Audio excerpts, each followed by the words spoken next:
బరాబర్ చూసుకుంటాడు. The hero of Telangana KTR, గుర్తుపెట్టుకో. ఎంత చక్కగా ఉన్నాడా ఆయన. నీ ముఖం చూసుకో ఒకసారి, ఏడుతారు పోరగాలు నీ ముఖం చూస్తే. విచిత్రమైన పరిస్థితి. కానీ ఎవ్వని వాడితే వానికి వీని ముఖం మంచి లేదు, వాని ముఖం మంచి లేదు. నీ ముఖం మంచిగా ఉన్నదా? నాకు నిజంగా బాధ అనిపిస్తూ ఉన్నది. మాటికి ఎన్నిసార్లు మాట్లాడతావా? ఏమో అందరిలాగా కేటీఆర్ పోయి అమెరికాలో చదువుకొని ఉద్యోగం చేసుకొని తన కోసం బతకలే. అమెరికా నుంచి వచ్చినాడు, ఇక్కడ తెలంగాణ ఉద్యమంలో ఉన్నాడు అని చెప్తున్నాం మనం. ఉద్యమంలో ఉన్నాడు, బరాబరి తెలంగాణ ఉద్యమం కోసం కొట్లాడిండు. తెలంగాణ కోసం ఎమ్మెల్యే పదవిని రాజీనామా చేసినాడు. తెలంగాణ కోసం జైలుకి వెళ్ళిండు. తెలంగాణ కోసం లడాయి చేసినాడు. ఆయనకున్న చరిత్రలో నీది ఒకటని ఉన్నదా అని నేను అడుగుతా ఉన్నా. అమెరికా అంటే బాత్రూమ్లు గడువుడేనా? ఇజ్జత్ ఉండాలా? ఎన్ఆర్ఐలు ఇలా సోషల్ మీడియాలో పెట్టిర్రు, పొట్టి తిడుతున్నారు. అవి చదువు గుండాకి చచ్చిపోతావు. అమెరికా అనగానే బాత్రూములు దొంగడు, అమెరికా అనగానే బాత్రూములు. అసలు నాకు నిజంగా చెప్తున్నా రేవంత్ రెడ్డి సారు, నువ్వు తెలుసుకో సారు, నీకు చదువు చక్కగా రాదు, ఏది అమెరికాకు పోయినా మన బిడ్డలు ఇలా పెద్ద ఐటీ కంపెనీలు పెట్టిరు, పెద్ద ఫార్మా రంగాలు నడిపిస్తున్నారు, ఇండస్ట్రియల్ నడిపిస్తూ ఉన్నారు, పెద్ద కంపెనీలకు సీఓలుగా ఉన్నారు కదా మనోళ్ళు. అమెరికా పోయినోళ్ళ బాత్రూమ్ లేదు చేస్తాడా? మరి మీ అన్ననో తమ్ముడో ఉంటాడు కదా ఒక ఆయన, అదే రోజు బాత్రూమ్ లేదు అమ్ముతుండే. అడుగు మరి ఒకసారి మీ వాళ్ళకి ఫోన్ చేసి, తమ్ముడా నువ్వు ఏం చేస్తున్నారో అంటే మరి బాత్రూమ్లు అడుగుతుండే. ఆయన కూడా చాలా రోజులు అయిపోయి అమెరికాలో. నువ్వు కూడా పోతున్నావు కదా అప్పుడప్పుడు, నువ్వు కూడా గదే పని చేసి వస్తున్నావా అమెరికాలో? నేను అడుగుతున్నా సారు, అమెరికా ఓడు అనగానే బాత్రూమేనా అంటే ఎన్ఆర్ఐలను నువ్వు అవమానిస్తున్నావా? నువ్వు ఉన్నత చదువులకు వెళ్ళినటువంటి బిడ్డలయా, నీ ముఖానికి ఎట్లావు అమెరికాకు పంపించే శక్తి లేదు. కేసీఆర్ గారు ఉన్నప్పుడు స్కాలర్షిప్ ఇచ్చిండు, ఓవర్ స్కాలర్షిప్ ఇచ్చి 20 లక్షల రూపాయలు విమానం టికెట్ ఇచ్చి పిల్లలను పెద్ద ఉన్నత చదువులకు America, London, Canada, Russia, Australia ఎక్కడ పడితే అక్కడ పిల్లలను చదువుకోవడానికి పైసలు ఇచ్చి నా తెలంగాణ బిడ్డలు గొప్పగా చదువుకోవాలని చెప్పేసి ఆలోచన చేసి పంపించిండు వాళ్ళకు. ఇక నువ్వు అట్లాంటి బిడ్డలను పట్టుకొని అమెరికా అనగానే బాత్రూమ్గా అడిగిండు, ఇది కానీ ఎంత అవమానకరమైన రీతిలో మాట్లాడడం అనేది మంచిది కాదు రేవంత్ రెడ్డి గారు. ఇది నీకు మంచి కాదు. ఒక ముఖ్యమంత్రి స్థాయిలో నువ్వు అమెరికాలో ఉన్నటువంటి ఎన్ఆర్ఐలను, బాత్రూమ్లు కడిగేటోళ్ళు, షాపింగ్ మాల్లో పనిచేసేటోళ్ళు, ఊడ్చేటోళ్ళు అని చెప్పేసి అవమానంగా మాట్లాడడం అనేది ఇది నీ పద్ధతి మంచిగా లేదు. దయచేసి వాళ్ళని అవమానపరచకు అని చెప్తా ఉన్నా. ఎందుకంటే నువ్వు కూడా పోతున్నావు, నువ్వు కూడా చేస్తూ ఉన్నావు. ఇంకేమన్నా అంటే చాలు, ఆంధ్రాలో చదువుకున్నాడు, బరాబరి చదివిండు. అప్పుడు తెలంగాణలో మీ ముఖాలకు చదివి ఎక్కడ దాంటున్నా? ఇక్కడ తెలంగాణ రాష్ట్ర ఉద్యమం జరుగుతూ ఉన్నప్పుడు మొత్తం వాళ్ళే కదా ఇక్కడ చదువులు. తెలంగాణ చదువులు ఆగమైపోయినాయి కదా. మా పిల్లలందరూ విద్యార్థులని ఇక్కడ పోరాటాలు చేశారు, మాకు మంచి విద్య కావాలని పోరాటం చేశారు, మంచి సర్కారు స్కూల్ కావాలని పోరాటం చేసినారు, తెలంగాణ విద్య కోసం పోరాటం చేసినారు. ఇక్కడ లేనప్పుడే కదా అక్కడ చదువుకొని వచ్చి అమెరికాకి వెళ్ళి ఆడ చదువుకొని వచ్చి మళ్ళీ తెలంగాణ ఉద్యమంలే కదా ఆయన మేధస్సును, ఆయన జ్ఞానాన్ని తెలంగాణ కోసమే పెట్టిండు కదా కేటీఆర్. అట్లాంటివి పెట్టుకొని ఆంధ్రకు పోయి చదివిండు. మరి నువ్వు ఆయన ఆంధ్ర పోయి చదివి మళ్ళీ వచ్చినాడు, నువ్వు ఆంధ్రకు శాశ్వతంగా అల్లునే చేసుకున్నావు కదా.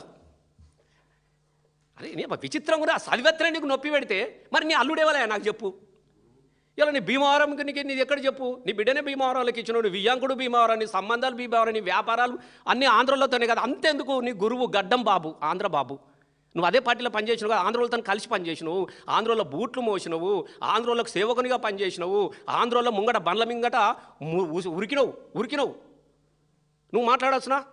ఆంధ్ర అని ఉరకొచ్చునా? పొద్దున్న లేస్తే మరి నీ వ్యవహారం ఎవరితో నడుస్తూ ఉన్నది?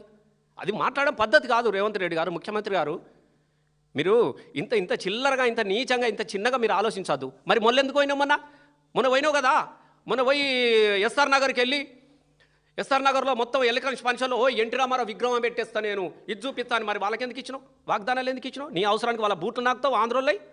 ఇలా ఆంధ్రలో కేటీఆర్ చదువుకుంటానగానే నొప్పి వస్తున్నాయి నీకు, ఏలనగా మాట్లాడుతూ ఉంటావు.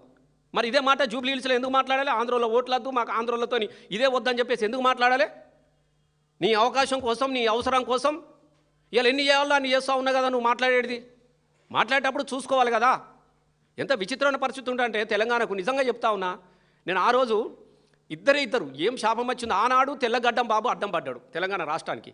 ఇలా ఈ గడ్డం బాబు కూడా గదే చేస్తున్నాడు. గడ్డంతోనే గండం వచ్చింది తెలంగాణ రాష్ట్రానికి. నేను నిజంగా చెప్తున్నా, గడ్డాలతో గండమే ఉన్నదే. ఆ రోజు తెలంగాణ ఉద్యమంలో ఆ గడ్డంతో కొట్లాడినాం, ఇప్పుడు ఈ గడ్డంతో కొట్లాడుతున్నాం. అట్లా ఏడిసి సచ్చిర్రు. వీరు గండం ఎన్నడు పోతుందో మనలే కదా. గండం గట్టెక్కిందా అని చంద్రబాబులు గుండంలో ముంచకు బాబు అని చెప్పేసి ఆ రోజు పాటలు పాడినాం. మళ్ళీ ఇదే రోజులు మనకు కనబడతా ఉంది. ఒక సినిమా ఉంటుంది పాతాళ భైరవ్ అని, అందులో ఒక 2 క్యారెక్టర్లు ఉంటాయి. సదా జప అని ఉంటాడు ఒకడు క్యారెక్టర్. 2 క్యారెక్టర్లు ఉంటాయి. ఇప్పుడు ఈయన కూడా కొంతమంది ఉంటారు సదా జపలు. ఆ మాంత్రికుడు మాట్లాడి సదా జప, అద్దంలో చూసుకుంటా సదా జప, మనం ఎట్లున్నాంరా, మనం చాలా అందంగా ఉన్నాం గురు అంటాడు వాడు. మరి చెప్పకుండా వీడు వీకెత్తాడు కదా, ఉద్యోగం వీకెత్తాడు. కాబట్టి సేమ్ ఈయన పాలన ఎట్లుందంటే ఆహా ఓహో అనేటోళ్ళు కొంతమంది ఉంటారు కదా, 3 రంగుల జెండా బట్టి ఓ ఇవో అని ఎగురుతూ ఉంటారు కదా, ముసలు చచ్చిపోతూ ఉంటే కూడా. పింఛన్ కోసం ముసలు చచ్చిపోతూ ఉంటే 3 రంగులనే అని లేపించుకుంటారు కదా క్యాసెట్ అందులో. అట్లా సేమ్ ఆ మాంత్రికుడు అద్దంలో ఎట్లున్నావట, అంత బాగుంది కరెక్ట్ చెప్పరా అంటాడు. అద్దం మంచిగానే ఉంది కానీ మన అందానికి జర గడ్డమే అడ్డమైంది బాబు అంటాడు వాడు. అంటే ఈ గడ్డం తీయమని అంటాడు అన్నట్టు. అంటే ఇప్పుడు సేమ్ గదే గడ్డం కథలు నడుస్తూ ఉన్నాయి. ఎంత విచిత్రంగా మాట్లాడుతున్నాడు అంటే గంత అట్లా మాట్లాడవచ్చు నా రేవంత్ రెడ్డి గారు. మీరు మీకు వేరే ఉద్దేశంలో కాదు, మీరు తిట్టాలనేది కూడా మాకు షోక్ లేదు. నీలాంటి తిడితే కూడా మాకు ఏమీ రాదు. అనవసరంగా నోరు పారేసుకోవడము, మా మా మా నోరు గూల తీరుతుంది తప్ప నీ దూల తీరది ఎంత తిట్టినా కూడా. ఎందుకంటే నువ్వు మాట్లాడుతున్నటువంటి భాష అనేది అది కరెక్ట్ కాదు. ఇట్లున్నావు అట్లున్నావు, ఏం భాషనే వ్యక్తిగత దూషణలు చేయొచ్చునా? మరి ఏం చక్కగా ఉన్నదా? నువ్వు కూడా కదా రోజు ఒకసారి రంగేయకు, నీ గడ్డానికి తెలుస్తుంది నువ్వు ఎట్లున్నావు, నీది నీకు తెలుస్తుంది అంటున్నా. మొత్తం పార్టీల రంగులు మార్చినట్టు గడ్డానికి రంగులు మార్చగానే పెద్ద లీడర్ కావు. నేను 100% చెప్తున్నా, భాష మంచిది కాదు. నువ్వు ఒక్కసారి మళ్ళీ నువ్వు రివ్యూ చేసుకో. నేను ఫైనల్గా ఇంకొక విషయాన్ని నేను చెప్పదలుచుకున్నా. ఎంత ముఖ్యమంత్రి గారికి నేను వినయంగా మనవి చేస్తూ ఉన్నా. నేను ఒక 2 సార్లు ఎమ్మెల్యేగా పనిచేసిన, సాంస్కృతిక సారథి చైర్మన్గా పనిచేసిన, 14 సంవత్సరాలు తెలంగాణ ఉద్యమంలో ప్రభుత్వ